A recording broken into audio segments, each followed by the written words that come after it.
অবাক করা ঘটনা ঘটল টাঙ্গাইল জেলায়। ৪ মাসের সন্তানকে বিক্রি করে কিনল মোবাইল ফোন। বিস্তারিত জানতে আমাদের সাথেই থাকবেন।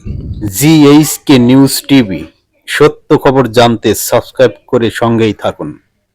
সত্য প্রকাশের লক্ষ্যে জিএইচকে নিউজ টিভি 24। শুনছিলেন শিরোনাম, এবার বিস্তারিত। ৪ মাসের সন্তান বিক্রি করে মোবাইল ফোন কিনলেন মা, উদ্ধার করল পুলিশ। স্বামীর সঙ্গে কলহের জেরে ৪ মাসের শিশু সন্তানকে ৪০,০০০ টাকায় বিক্রি করে নাকের নথ, নূপুর, মোবাইল ফোন ও জুতা কিনলেন লাবণী আক্তার লিজা নামে এক মা। টাঙ্গাইলের মধুপুর পৌর শহরের পুন্ডুরা শেওড়াতলা এলাকায় সম্প্রতি এমন ঘটনা ঘটে। এই ঘটনায় এলাকা জুড়ে চাঞ্চল্য সৃষ্টি হয়েছে। বৃহস্পতিবার ১৭ এপ্রিল সন্ধ্যায় লাবণীর স্বামী রবিউল ইসলাম মধুপুর থানা পুলিশকে বিষয়টি জানালে শিশুটি উদ্ধারে তৎপরতা শুরু করেছে পুলিশ। এরপর রাতভর অভিযান চালিয়ে শিশুটি উদ্ধারের পর শুক্রবার ১৮ এপ্রিল ভোরে তার মায়ের কোলে ফিরিয়ে দেয় পুলিশ।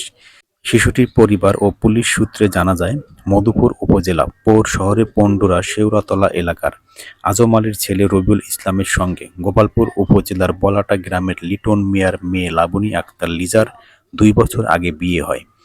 এর আগে ফেসবুকে পরিচয় হয়। বিয়ের কিছুদিন পর থেকেই রবিউলের অসচ্ছলতায় তাদের মধ্যে কলহ দেখা দেয়। এর মধ্যেই গত ৪ মাস আগে তাদের সংসারে একটি পুত্র সন্তান জন্ম নেয়। লাবণীর স্বামী রবিউল ইসলাম বলেন, তামিমের জন্মের পর থেকে সংসারে অশান্তি নেমে আসে।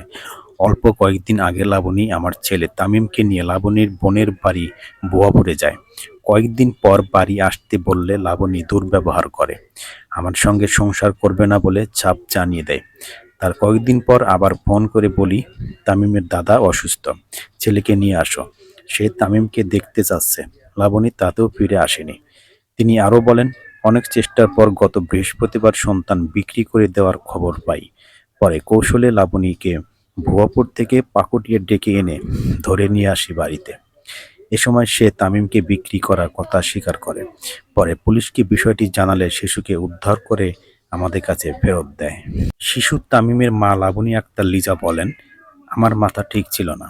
আমি মনির নামের একজনের সহযোগিতায় গত ১০ই এপ্রিল সিরাজগঞ্জের এক লোকের কাছে ৪০,০০০ টাকায় আমার ছেলে তামিমকে বিক্রি করি। ওই টাকা দিয়ে মোবাইল, নূপুর ও নাকের নথ কিনছি। এটা আমার ভুল হয়েছে। নিজ সন্তানকে বিক্রি করে আমি অনুতপ্ত। মধুপুর থানার ভারপ্রাপ্ত কর্মকর্তা ওসি মোহাম্মদ ইমরানুল কবির বলেন, গত বৃহস্পতিবার লাবণী নামের এক মা তার ৪ মাসের সন্তানকে বিক্রি করেছে বলে আমাদের তার স্বামী জানায়। পরে ওসি তদন্ত রাসেল আহমেদের নেতৃত্বে পুলিশের একটি টিম অভিযান চালিয়ে শিশুটিকে উদ্ধার করে শুক্রবার সকালে তাদের কাছে বুঝিয়ে দেওয়া হয়েছে। এতক্ষণ সাথে থাকার জন্য ধন্যবাদ। দেখা হবে নতুন কোনো ভিডিওতে। সে পর্যন্ত ভালো থাকুন, সুস্থ থাকুন। আল্লাহ হাফেজ। জিএইচকে নিউজ টিভি, সত্য খবর জানতে সাবস্ক্রাইব করে সঙ্গেই থাকুন। সত্য প্রকাশের লক্ষ্যে জিএইচকে নিউজ টিভি 24।